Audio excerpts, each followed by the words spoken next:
What's the biggest inflation happening right now? You may say it's in the pocketbook and you wouldn't be wholly off base, but you'd still be wrong. Because it's still Orange Man bad. Or should I say, ultra bad. It's always his fault. So, yeah, let me explain. I don't have time nor money to waste, much like you probably don't. So just know your lack of money, time, and mental bandwidth for all of this nonsense can be summed up in one word: inflation. I want every American to know that I'm taking inflation very seriously, and it's my top domestic priority. Yes. Now stay tuned to the end of the video when I'll reveal the real inflation problem, which is more than money. But for now, you darn right better know that our fearless leader, Joseph Robinette Biden, is super serious about inflation. He's mostly super serious about who and what to blame. I want us to be crystal clear about the problem. There are two leading causes of inflation we're seeing today. The first cause of inflation is a once-in-a-century pandemic. Not only did it shut down our global economy, it threw the supply chains and demand completely out of whack. And this year we have a second cause, Mr.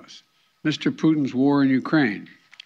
We saw in March that 60% of inflation that month was due to price increases at the pump for gasoline. Please reference any of the past 2 months of videos from me that indicate otherwise. Now that brings us to the question of the day. What has hit your pocketbook most with inflation? Food, gas, housing? You let me know your thoughts in the comments, and I hope you'd consider sharing this video because it may be the only thing in this economy still left that's, free. Plus, then, of course, you'd be helping me to feed my children because, you know what? Inflation has hit us, too. Now back to Mr. President here, who was crystal clear last week when he blamed everyone else but himself. The previous administration increased the deficit every year it was in office, in part because of its reckless $2 trillion tax cut. I know you're tired of hearing me saying but a $2 trillion tax cut that was not paid for. And a tax cut that largely benefited the biggest corporations, 55 of which earned $40 billion in profits and paid not a single penny in income tax in 2020.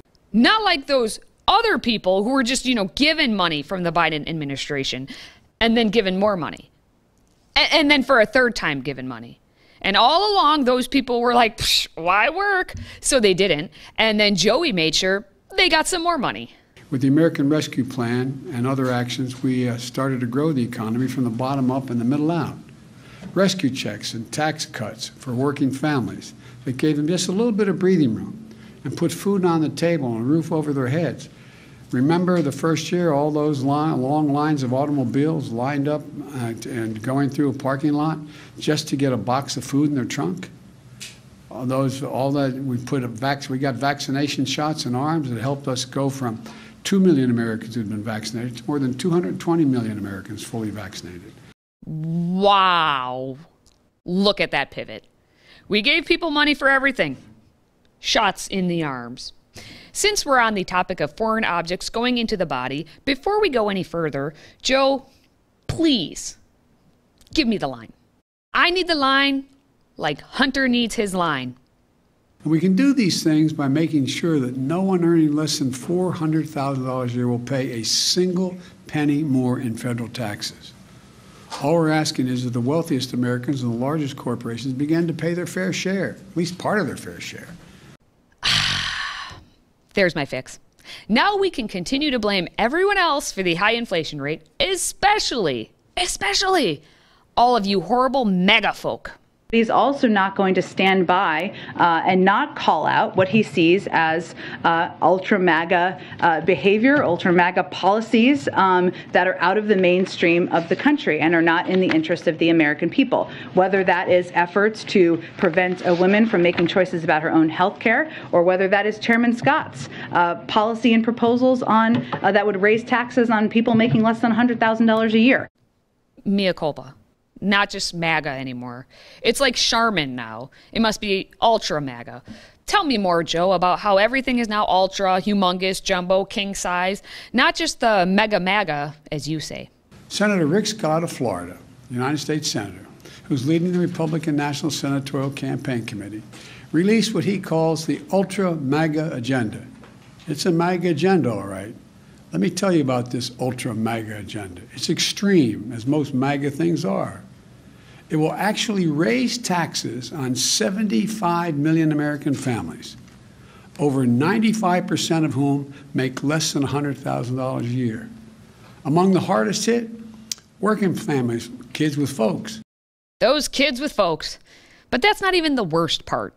I'm not making this up either. You ought to really think about this. It requires a vote, if it were to pass, every 5 years. The Congress would have to vote to reinstate or eliminate Social Security, Medicare, and Medicaid. Social Security is something seniors have paid in for their whole life. And it has to be reauthorized? Has to be reauthorized every 5 years? Look, again, it's hard to make this up. But then again, it's a mega agenda. It's hard to make this up.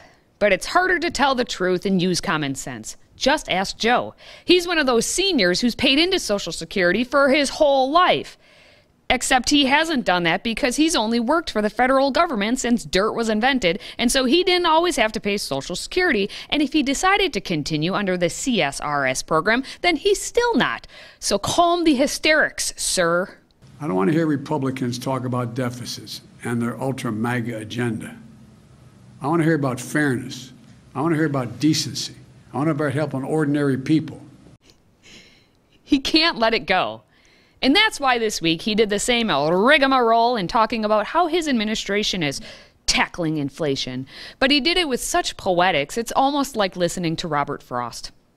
As I said when I came to what Congress and the President can do to fight inflation, Americans have two potential paths forward.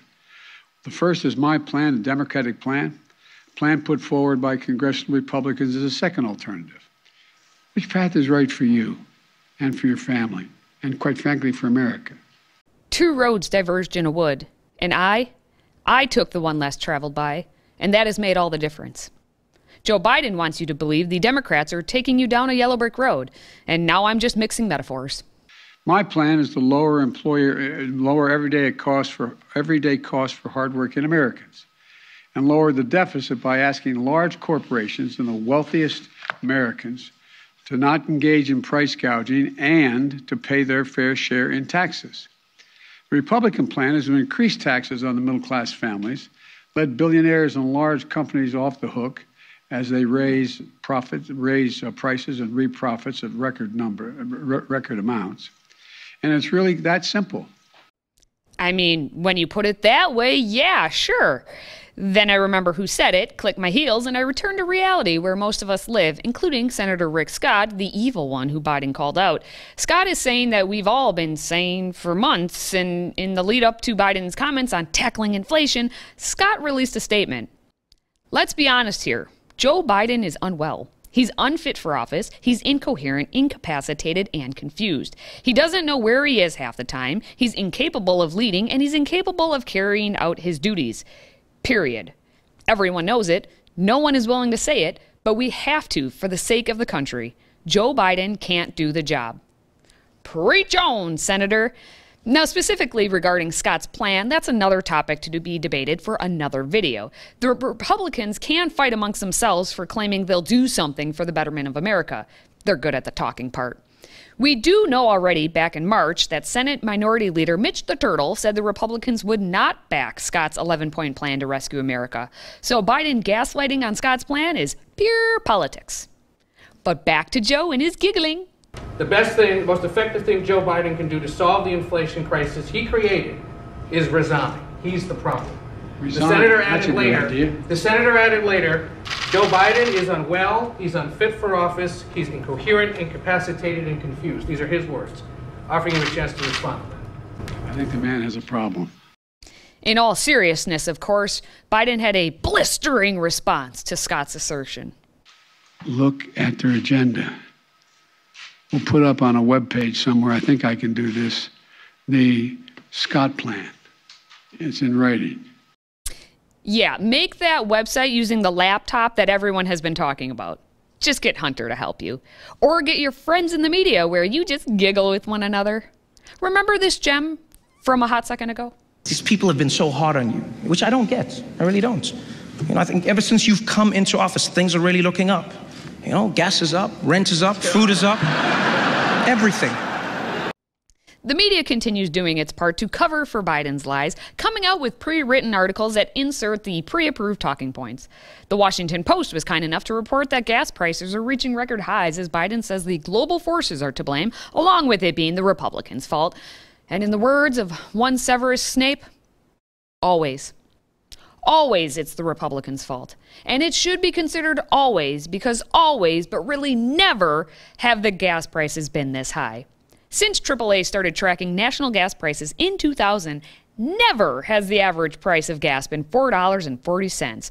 But here we are! Huzzah! And for you Californians, it's just $1.54 higher than the national average. Now, I'll do the math since that's not taught in California schools anymore. $5.94. Taking a look-see at how these prices have changed since, Joe took office, all we have to do is, wait for it, take a look. We're at $4.40 right now, which is up from $4.22 a week ago, which is up from $4.11 a month ago, which is up from $2.98 a year ago. And that's up from when Orange Man Bad was in office. But it's those Republicans! Always. And now, what you've all been waiting for. During question time of Joe's inflation explanation, Joe said the quiet part out loud about how he views all of us, because he believes that he owns us. Look, most people, the vast majority of Americans are hoping that their government just takes care of the problem, and they don't have to think about it in detail at the kitchen table or at the dinner table. And that's understandable, no matter what their background. And that's the real inflation. Every comment, every argument, everything out of his mouth is inflated. No, the vast majority of Americans don't want the government to take care of their problems. They want the government to get out of the way because they are the problem. Yet, here's Joe inflating his lies and his ego. Maybe someday I'll have better news to report, but for now, this is Inflation Station. Still, we must focus on the good, and that's our faith, family, and friends. So stay focused, and please share the video to let everyone know about the truth of inflation. Until next time, stay healthy, America.